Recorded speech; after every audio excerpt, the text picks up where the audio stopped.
My name is Mia, I'm 22, and this is the story of how I made my own parents think I'd disappeared. It started on an ordinary Tuesday night, the kind where you drag yourself home after class, dreaming of nothing but instant noodles and silence. I swiped my keycard, pushed open the door to my tiny off-campus place, and froze. The lights were on. The TV was playing some random news channel I never watched. And there, sitting comfortably on my couch like they paid the rent, were my parents. Shoes off, snacks on my coffee table, my spare key glinting on the counter. "Surprise!" my mom chirped, like this was some cute sitcom moment.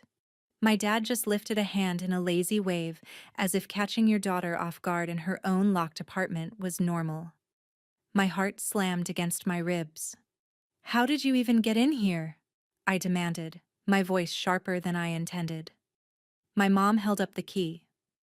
"You gave this to us when you moved in, remember? It's not breaking in. We're family." That sentence hit me harder than any slammed door, because this wasn't the first time. The cleaned dishes that I never washed, the mysteriously folded laundry, the groceries that appeared in my fridge when I knew I hadn't gone shopping.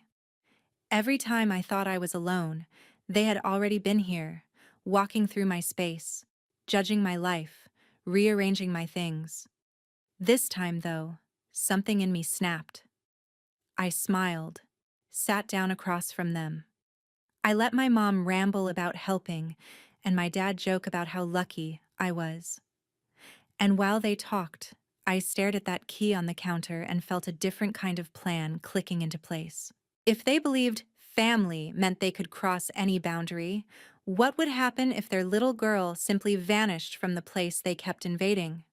Have you ever realized in one sudden moment that the people who love you most might also be the ones suffocating you? Keep watching, because by the end of this story, you'll see exactly how I moved out without telling them, made them think I was gone, and forced them to finally understand what it means to lose control. The night they hijacked my couch, I didn't scream. I didn't throw them out. I played the role they expected. "You could have texted," I said, pretending to be mildly annoyed instead of on the verge of exploding. My mom, Laura, laughed it off. "If I texted, it wouldn't be a surprise. Besides, look at this place, Mia. You needed me." She gestured at my half-folded laundry, the empty ramen cups, the textbooks spread across the table. My dad chuckled like it was all a joke. "Your mom worries. You know how she gets." I knew exactly how she got. I'd known since I was 10 years old, and she installed a tracking app on my first phone for safety. Since 13, when she read my journal by accident and grounded me for writing about a boy she didn't like. Since 15, when she stood outside the bathroom door because I'd locked it for more than 5 minutes, and she thought I'd passed out. And since 16, when my dad had his heart attack and never came home. That was the day Laura's worry mutated into something else, an obsession with control disguised as care. As I watched her now, rearranging my spice rack like she owned the kitchen, I was hit with a memory. Standing in our old house, my dad's shoes still by the door, while she grabbed my shoulder so hard it hurt. "I already lost him," she whispered back then, eyes wild. "I am not losing you too." At 16, I believed her. At 22, I realized what that promise had cost me. "You can't keep doing this," I said quietly, dragging myself back to the present. "Doing what?" She turned, dish towel in hand, genuinely confused. "Helping? Being your mom? Showing up, letting yourself in, going through my stuff." My voice shook, but not from fear, from anger I'd been swallowing for years. "This is my apartment, Mom, not your second home." She stiffened. "We pay for half your rent. We bought your furniture. We have a right to make sure you're safe." There it was, the contract I never signed but somehow owed. Money for control. Support for access. "A right?" I repeated. "You think you have a right to my front door, my bed, my life, just because you helped me?" My dad shifted uncomfortably. Let's all calm down. Your mom's just worried. You don't call. You don't answer sometimes. How are we supposed to know you're okay? You ask. I shot back. You respect my answer. You wait until I invite you. My mom's eyes glossed over, and for a second I saw her panic peek through. You stopped calling after you moved out, she said, her voice cracking. You used to tell me everything. Now I find out you dropped a class from your advisor, not from you. Do you know what that feels like? Like you're slipping away, and I'm the only one trying to hold on. That should have made me feel guilty. Instead, it made me furious. Maybe I'm slipping away because you've had your hands around my throat for years, I blurted. The room went silent. My dad stared at the floor. My mom's face crumpled. I'm just trying to keep you safe, she whispered. After your father, after Dad died, you didn't just keep me safe, I cut in. You turned me into your emotional support animal, your project, your proof that you hadn't failed at everything.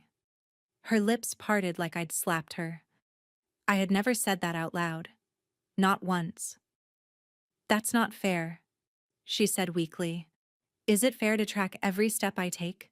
To go through my messages when I leave my laptop open? To show up at my dorm at midnight because I didn't reply for 2 hours? I pressed. Is it fair that I'm 22 and I still jump whenever my phone buzzes because I'm afraid it's you demanding proof that I'm alive? My dad finally spoke. Mia, that's enough. No, I said, surprising myself. It's not enough. It's 6 years too late. I watched my mom sink onto the couch she'd claimed as hers, eyes darting around like she was searching for something solid to hold on to. For the first time, I saw it clearly. She wasn't just overprotective. She was terrified. Terrified people she loved would vanish without warning like my dad did. And in her terror, she'd built a prison, one with nice curtains and homemade meals, but a prison, all the same. Here's the question that started burning in my brain that night. When does love stop being love and start becoming surveillance? And more brutally, if the warden is crying while she locks the door, does that make the cell any less real? I didn't know the answers yet. I just knew one thing. Talking wouldn't fix this. She didn't believe my words. So I decided to show her what it actually felt like when I was gone. I didn't come up with the revenge plan in one dramatic moment. It grew quietly, like mold in the corners of my mind. A week after Couch Invasion Day, I was at a coffee shop with my best friend, Olivia. She listened to me rant, eyes wide, stirring her drink so hard the ice rattled. She has a key? Olivia hissed. To your actual apartment? Yup, she just lets herself in, cleans, rearranges, sometimes leaves casseroles in the fridge like a guilt bomb. That's not cute. That's creepy, Olivia said flatly. You don't live in a sitcom. You live in a horror movie with good lighting. I laughed, but it came out strained. What am I supposed to do? Ask for the key back and start World War III? Olivia looked at me for a long moment. You don't ask, she said slowly. You make the key useless. I frowned. What do you mean? She leaned closer. Move. Somewhere they don't know about. Change your locks. Don't tell them. Let them show up to your old place and realize they have no idea where you are. The image hit me like a punch. My mom standing in my empty apartment, key in hand, staring at bare walls and empty shelves. No bed. No clothes. No daughter. For a second, I actually felt bad for her. Then I remembered her, "It's not breaking in. We're family" line, and the guilt twisted into something darker.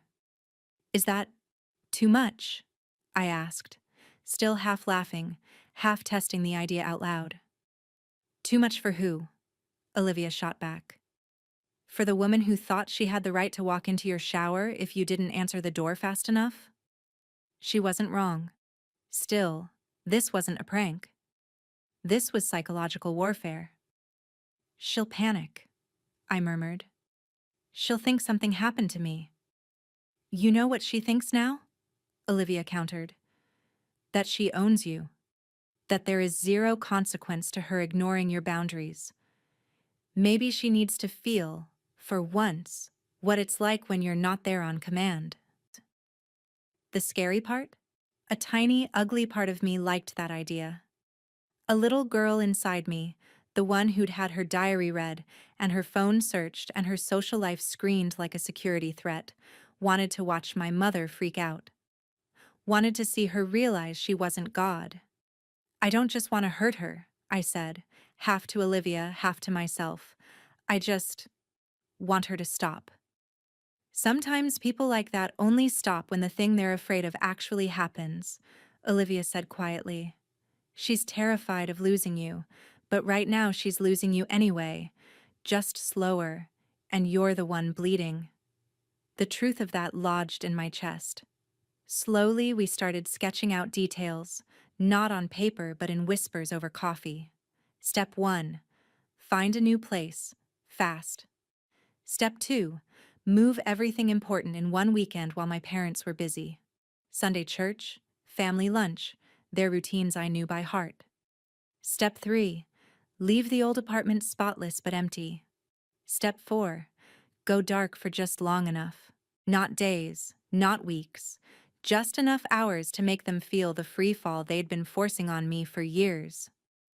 You're basically staging your own tiny disappearance, Olivia summed up. But you'll be safe. Alive. Just somewhere they don't control. At night, lying in bed, I imagined my new life like a montage. Waking up in a sunlit room with no one knowing my exact schedule. Cooking what I wanted without texts, asking if I'd eaten. Coming home whenever, without wondering if my mom was sitting on my couch like some domestic ghost. In those fantasies, I was lighter, louder, more myself. But then the montage would glitch, and another image would play. My mom standing in my empty place, calling my name. My dad dialing my number over and over. Voicemails piling up with their voices getting tighter, more frantic. What if they call the police? I asked Olivia one night. What if they report me missing? Then you answer when you're ready and tell the officer, I'm an adult. I moved. I'm fine. My parents just don't like not knowing where I am, she said. It's not illegal to move, Mia. But is it cruel? I whispered. Olivia didn't say anything for a moment. Then, was it cruel when she read your messages and grounded you for texting a classmate? When she showed up at your friend's house to drag you home because she had a bad feeling? When she broke into your dorm because you didn't text goodnight? My throat tightened. I'm not saying two wrongs make a right, Olivia added. I'm saying maybe this isn't revenge for revenge's sake. Maybe it's the only language she understands. Fear. That sentence stuck to my ribs. Was I really about to weaponize my own absence to teach my mother a lesson? Or was I finally stepping out of the role she'd written for me? Here's the question that kept me up at night. When someone refuses to hear your no, how far are you allowed to go to make them listen? The lease on the new place went through faster than I expected. One signature, one transfer, and suddenly, I had a tiny one-bedroom across town under my name only. No cosign. No parental address on file. For the first time in my life, I had an address my mother didn't know. I should have been ecstatic. Instead, as I started packing, my stomach knotted so hard I could barely eat. I did it in stages, like a covert operation. School books first, easy to explain if she dropped by. Oh, group project, needed to reorganize. Then off-season clothes, vacuum sealed and hidden in suitcases under my bed. Toiletries bought in duplicate so my bathroom looked untouched, even as I slowly relocated my real stuff. At night, I wrote in my notes app like a secret diary. Day 3 of Operation Disappear. Took half my closet. Mom texted, "Send me a selfie, I miss your face." Didn't reply for 2 hours. She sent 3 more messages and a sad face gif. Felt like a monster. Then remembered she once showed up to my workplace to surprise me and made my manager think I was in trouble. The more I packed, the more the lies multiplied. Can't talk, Mom. Studying. I was at IKEA, choosing dishes she'd never touch. Phone died, sorry. It hadn't. I'd turned it off for the first time in years just to see what silence felt like. Each ignored call added a brick to the wall I was building between us, and every brick had 2 sides. My freedom on one, her fear on the other. One night, she called 5 times in an hour. I watched my phone light up from across the room, feeling my pulse spike with every vibration. Olivia, sitting on my floor amid half-filled boxes, grabbed my wrist. "Don't," she said, when I moved to pick it up. "If you answer every time she panics, you're training her to panic." "She's my mom," I whispered. "She thinks if I don't answer, I'm dead." "You're not responsible for her trauma," Olivia said firmly. "You were 16 when your dad died. She was the adult. She chose to cope by gripping you until you couldn't breathe. That's on her." I sank onto the mattress, burying my face in my hands. "It feels like I'm punishing a scared person," I said. "Like I'm kicking a dog that already got hit by a car."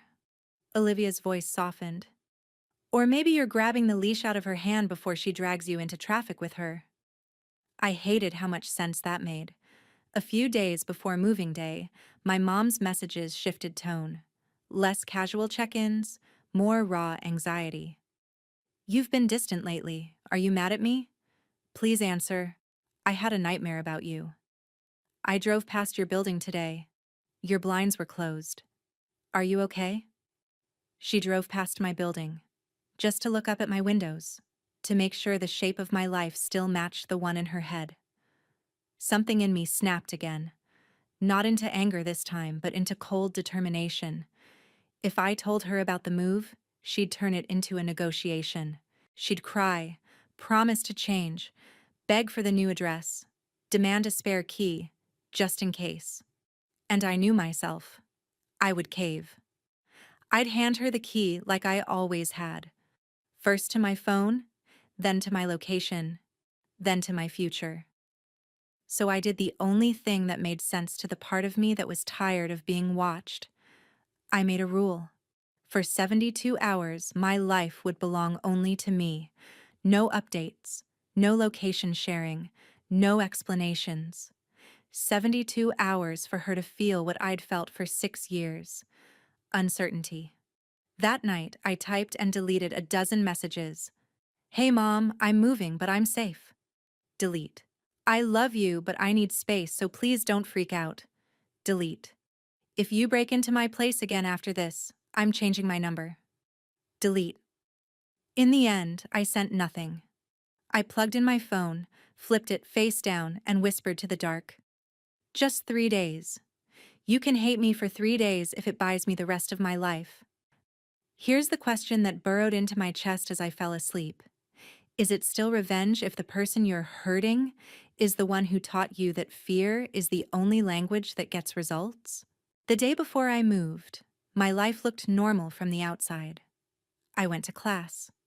I laughed at my friends' dumb jokes. I submitted an assignment 5 minutes before the deadline like always. But underneath the routine, everything buzzed with a strange electric tension. My phone was a war zone of unread messages. "Mom, good morning, sweetheart. Did you sleep okay? Call me when you wake up." 2 hours later. "You usually answer by now. Is everything all right?" Then, "I had a bad feeling last night. Please tell me you're okay." I stared at the screen in the campus library, my cursor blinking on a half-finished paragraph about social contracts in political theory. The irony wasn't lost on me. What is a social contract anyway, if not an agreement about boundaries? What happens when one party keeps rewriting the terms without asking? I locked my phone and tried to focus. My leg bounced under the table. Across from me, Olivia slid a sticky note onto my laptop. 24 hours until freedom." I snorted despite myself. That night, I didn't go straight home. I met Olivia at a small park a few blocks away from my soon-to-be former apartment. We sat on the swings like kids, the metal chains creaking softly. "You ready?" she asked. "As ready as someone can be to mentally waterboard their own mother?" I muttered. "You're not doing this forever," Olivia reminded me. "You're not disappearing to another country. You're moving across town and going dark for a tiny window of time. That's it." "You say tiny like my mom doesn't measure time in panic units," I said. 3 hours to her is, Mia's probably dead in a ditch. Or, Olivia said, pushing off gently, 3 hours could be the exact length she needs to realize she can't live like that anymore. People don't change when they're comfortable. I looked up at the darkening sky. What if she doesn't change? Then you'll know, Olivia said simply. And you'll build a life that doesn't hinge on her permission.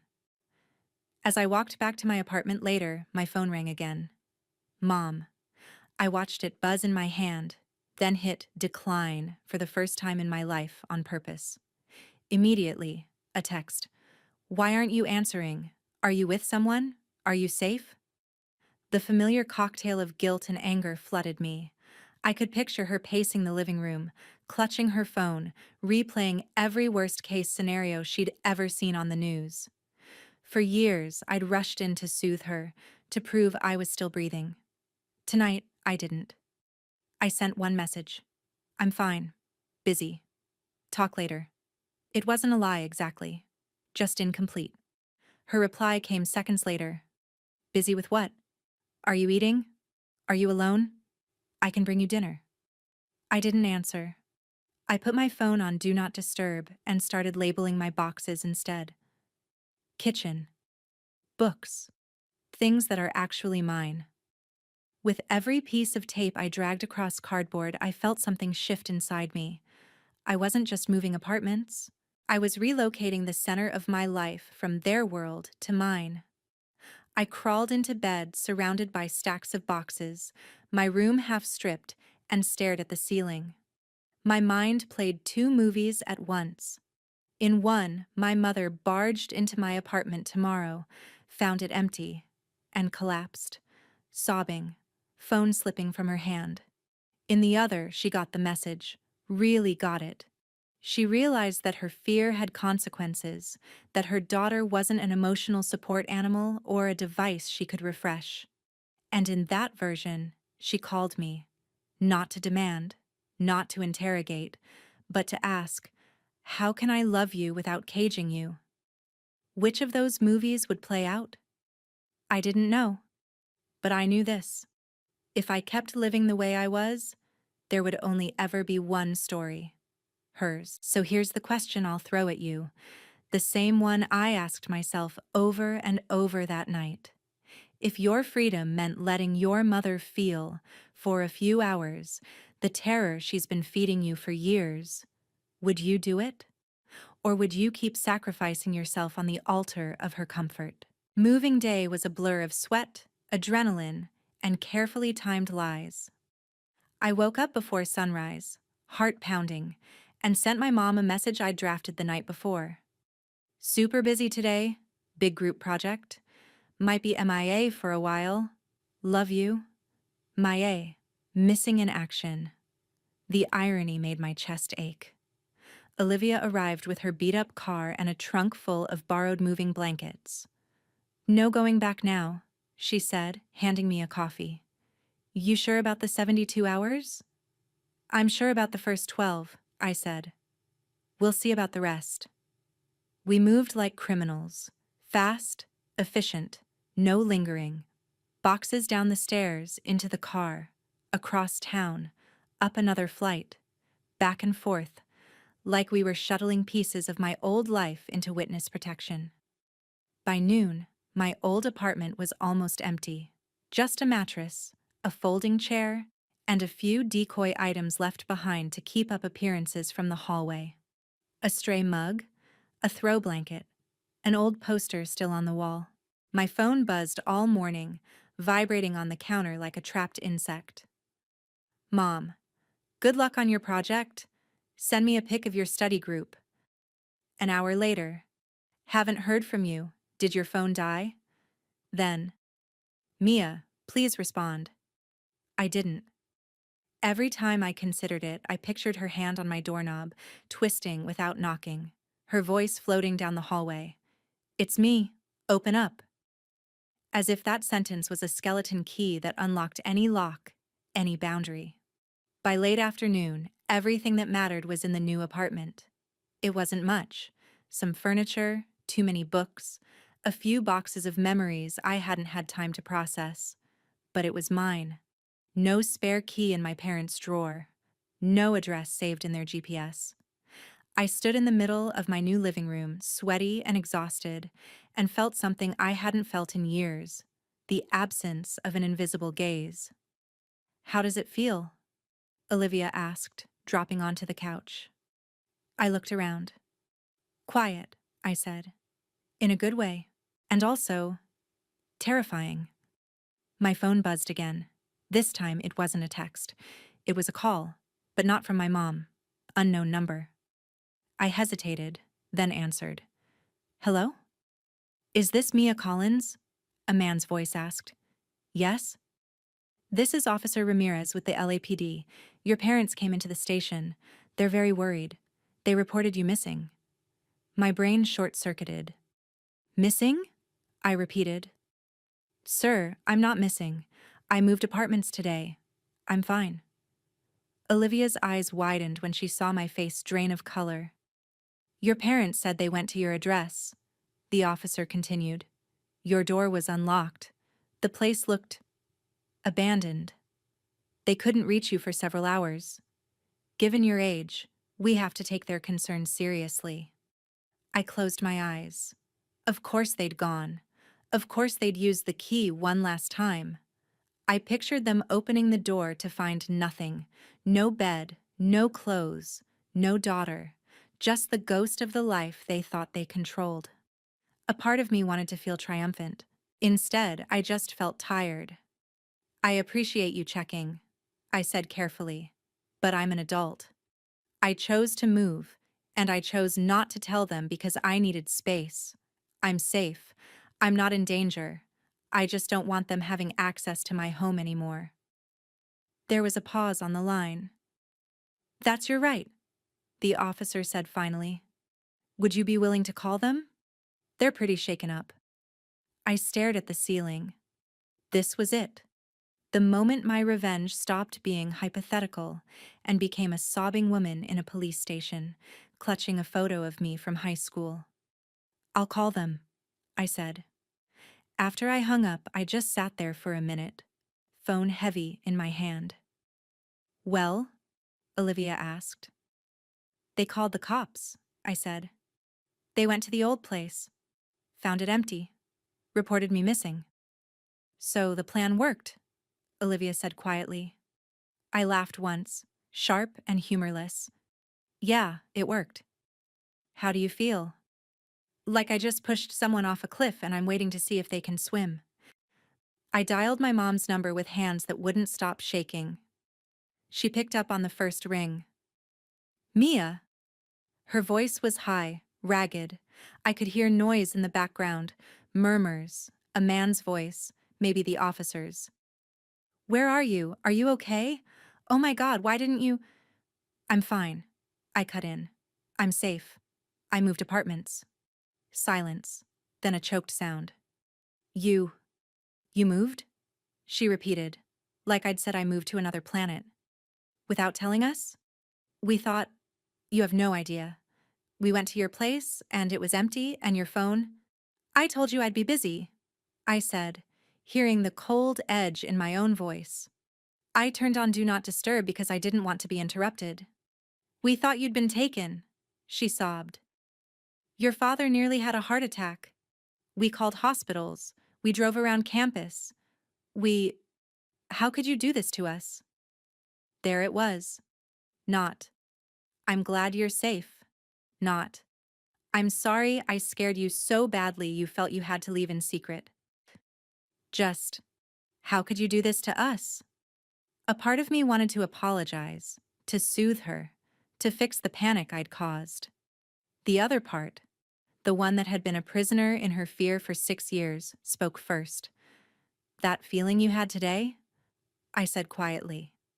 "That drop in your stomach when you opened the door and I was gone? That's how I've felt every time you've appeared in my space without warning. Every time I saw your name light up my phone 10 times in a row. Every time I came home wondering if you'd been there, touching my things, reading my life. You've been doing this to me for years."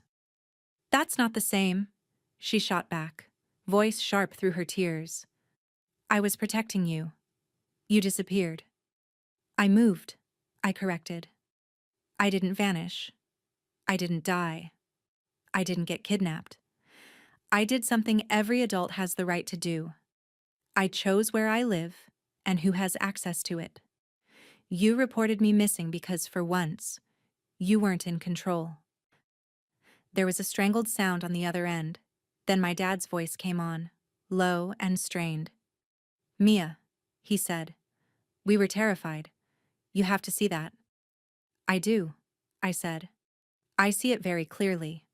I also see that your terror has been my prison. And today, for 12 hours, you sat inside that same prison. How did it feel?" He didn't answer. In the background, my mom was crying, repeating my name like a prayer or a curse. The officer must have been there too, because I heard him say gently, "Ma'am, she's safe. She's an adult. You can't force her to share her address." The words hit my mom like a physical blow. "You won't even tell us where you are?" she gasped. "You're our daughter." "I am your daughter," I said. "But I am not your property. I will tell you where I am when I believe you can handle knowing without abusing it. Right now, you've proven you can't." That was the moment the balance shifted. I could hear it in her breathing, in the way the room around her seemed to go quiet. For the first time in my life, someone with authority had told her no, and backed me up. "So what now?" she whispered. "You just disappear from our lives?" "No," I said softly. "I'm asking you to meet me somewhere else. Neutral ground. Tomorrow. We talk. We set new rules. If you can't accept them, then, yeah, I'll disappear from your house, from your doorstep, from your doormat, but not from the world. I won't let your fear eat my life, just because it already ate yours." "You sound so cold," she said. "When did you get so hard?" "The day I realized you'd rather know what I'm doing every second than know who I actually am," I replied. "Tomorrow, 3 p.m., the cafe by the station. If you want to see me, be there. If not, then I guess today was a preview." I hung up before she could answer. My hand shook, but my voice hadn't. That scared me almost more than her panic. Here's the question that echoed in my head as I stared out at the unfamiliar view from my new window. When you finally flip the power dynamic with someone who's controlled you for years, is the surge of satisfaction you feel proof that you've become cruel, or proof that you were never allowed to feel safe before? The next day, I walked into the cafe by the station half expecting they wouldn't show. Half hoping, even. If they didn't come, it would hurt. But it would also be simple. I could build my life without having to renegotiate the terms of our relationship. No drama, just distance. But they were there. My dad sat stiffly at a corner table, hands wrapped around a coffee he clearly wasn't drinking. My mom sat beside him, eyes red-rimmed, fingers twisting a napkin into shreds. For a second, seeing her like that, I almost turned around. Then she looked up, and our eyes met. Something passed between us. Not the usual bolt of guilt and submission, but something quieter. Recognition, maybe, that we were both about to step into a version of ourselves we hadn't met yet. I sat down across from them. No hugs, no small talk. Just 3 people and a table between us that felt a lot like a border. "You look tired," my dad said finally. "So do you," I replied. My mom let out a shaky laugh that wasn't really a laugh at all. We didn't sleep, she admitted. I kept seeing your empty room. I kept thinking, this is it. This is my punishment for every time I've called you too much, for every time I've shown up without asking. It's not punishment, I said. It's a consequence. She flinched at the word. Do you hate me that much? If I hated you, I would have changed my number and never called back, I said. I don't hate you. I love you. That's the problem. She stared at me, eyes filling again. Then why didn't you just tell me? Because every time I've tried to set a boundary, you turned it into a crisis, I said. If I said, please don't call after midnight, you'd stay up panicking until 11:59 and then blow up my phone at 12:01. If I said, please don't come by unannounced, you'd show up with groceries crying about how you couldn't help it. You trained me to believe that your feelings mattered more than my limits. Yesterday was the first time I chose my limits over your fear. She opened her mouth, then closed it. My dad cleared his throat. What do you want from us? He asked. Exactly. No guessing. No tests. I took a breath. This was the part that mattered. First, I said, you don't get my new address. Not yet. You know I'm safe. You know I'm in the same city. That's enough for now. My mom recoiled like I'd slapped her. You won't even let us know where you live? You've already shown me what you'd do with that information, I said calmly. Until you can prove you won't use it as a pass to invade my space, you don't get it. How are we supposed to visit? She demanded. You don't, I said. Not uninvited. If I want to see you, I'll come to you. Or we'll meet somewhere public, like this. If someday I decide you're ready to step into my home without treating it like yours, I'll give you the address then. And even then, there will be rules. She stared at me like she didn't recognize her own daughter. Maybe she didn't. Maybe she'd only ever known the version of me that folded under her tears. Second, I continued, before I could lose my nerve, no more constant check-ins. You can text me once a day. I will respond when I can. If I don't answer for a few hours, that does not mean I'm dead. It means I'm living my life. If you can't handle that, that's something you need to work on. With a therapist, not with my call log. My mom's face crumpled, but my dad nodded slowly. That seems reasonable, he said. Laura, she turned on him. Reasonable. She disappeared. She moved, he corrected quietly. And the officer was right. She had every right. He looked at me. I didn't realize how bad it had gotten. I let it happen. That's on me. That admission startled me more than anything else. For years, he'd been the buffer, the good cop, the one who told me, that's just how your mom is. Hearing him say he'd failed me, something in my chest unclenched. Third, I said, softer now, I need you to understand something, Mom. Your fear is yours. It was born the day Dad died, and I'm sorry you had to carry that alone. But you don't get to drop it on me every time your brain plays a worst-case scenario. I will not be your living alarm system anymore. If you wake up with a bad feeling, you can journal. You can call a hotline. You can scream into a pillow. But you cannot demand that I soothe you on command. She stared at me, tears finally spilling over. Do you have any idea what it's like to hold your husband's hand 1 minute and plan his funeral the next? She whispered. To answer a phone call and have your entire life split into before and after? My throat burned. Yes, I said. I was there too. I lost him too. But somehow only one of us got permission to fall apart. You turned me into your reason to keep breathing, and then you decided the only way to keep me was to never let me out of your sight. That's not love. That's fear, dressed up as love. For the first time, she didn't argue. She just cried.